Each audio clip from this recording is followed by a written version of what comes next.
Hey there, real fast, we're having a sale on our merch store, Gnoggin.net. Link below. Get yourself a shirt, get yourself a snagooey. Every single dollar helps us out tremendously. Link below.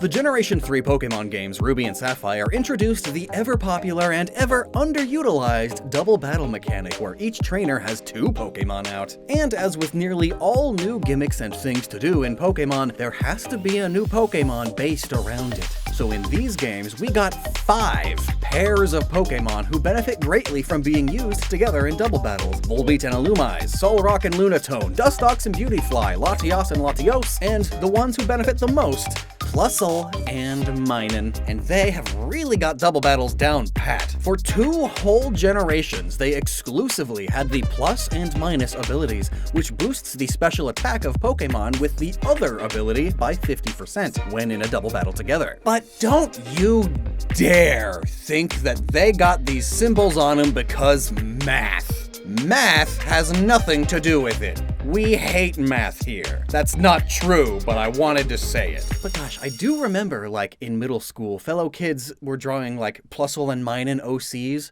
that were always timesus and dividin', or would it be dividend? But no, it's not math. It's the polarity of electric charge. Think of batteries. They have a positive side and a negative side. But what does that mean? To put it extremely briefly and summarizedly, positively charged particles give, and negatively charged particles take, and this relationship between the two creates an electric field. You could think of electric charge like it's the personality of particles. Some are positive and some are negative, just like people having good or bad days. You could think of positive as the friendly charge, like someone who's radiating positive energy, making those around them feel more upbeat. This leads to them attracting others, often others with a sort of opposite demeanor, because the negative charge is more of a grumpy charge, attracting only the positive vibes who want to try to cheer them up. Or maybe the overly positive person is like, just needs a break. At least I can hang out with the negative person that is my friend.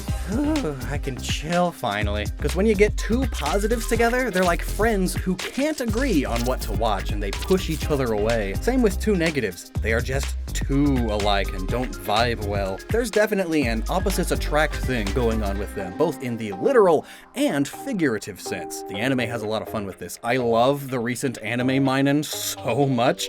Yeah, it's a mood. And one that feels odd for a cheerleader, because yeah, that's also what they are. The 2 of them are definitely generic rodents with a big capital G. They got a kinda mousy body, chipmunk tail and stance, and rabbit ears. Rabbits aren't rodents, but still, generic tiny mammal. But on top of that, they are cheerleaders. Maybe the ears are like the stereotypical cheerleader pony or pigtails, but notice the Pokemon shoot sparks of electricity not only from their cheeks, but also the ends of their hands, like pom-poms. Pokédex. It cheers on friends with pom-poms made of sparks. It has the trait of cheering on its fellow Pokemon. By shorting out the electricity it releases from its paws, it creates pom-poms for cheering. Plusle always acts as a cheerleader for its partners. Whenever a teammate puts out a good effort in battle, this Pokemon shorts out its body to create the crackling noises of sparks to show its joy. Minun is more concerned about cheering on its partners than its own safety. It cheers on friends. If its friends are losing, its body lets off more and more sparks. That is all absolutely why Helping Hand is one of the first moves it learns. It's amping, haha pun intended, up the other Pokemon with its cheers, making their next attack hit harder. It's just like cheerleaders encouraging the audience to cheer themselves, all in support of their team. Get the team amped. Whoa, get their team to do things better! It's no wonder that the Plusle and Minun that you battle against use Helping Hand all the time, often back and forth, forever. Plusle, there's no one here for you to help. You're on your own. Huh. Well, Groudon, use Precipice Blade. Now, while cheer squads don't exactly have positive and negative roles, they do have different roles that could be seen that way. You have the typical pom-pom girls and flyers, the ones who get thrown into the air or up high on the pyramid, performing stunts and such. Their job is to focus on the stunt and cheer, get the audience to say, wow! But who's responsible for the balancing and throwing?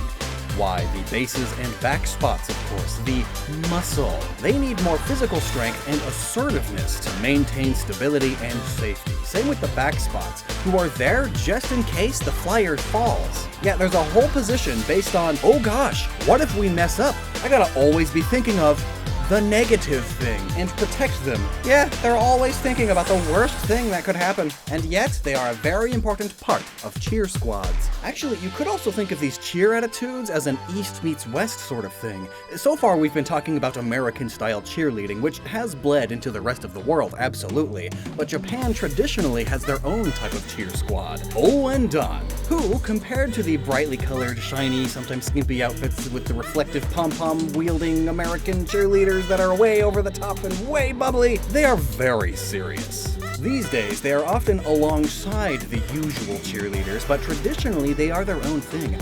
Men wearing all black, striking poses, banging taiko drums, screaming cheers for their own team through plastic megaphones, as well as a plethora of teases and taunts toward the other team. All in good fun, of course, but sometimes it does get heated and fights break out. I guess that's what happens when you're shouting negative insults at the other guys instead of just positive reinforcement of your own team. And I think that's it for these Pokemon. They're very simple for Pikachu clones, but one fun fact is they were heavily considered to be added to Smash Bros. As a sort of Pikachu mixed with Ice Climbers kind of character. So easily the worst character in Smash Bros. By which I don't mean the worst competitively, no. Imagine dealing with the competitive shenanigans of Ice Climbers, along with the electric stun and speed of Pikachu. Maybe it'd give Brawl Meta Knight a run for its money. Gnoggin.net, our merch store, is having a huge holiday sale. Link below.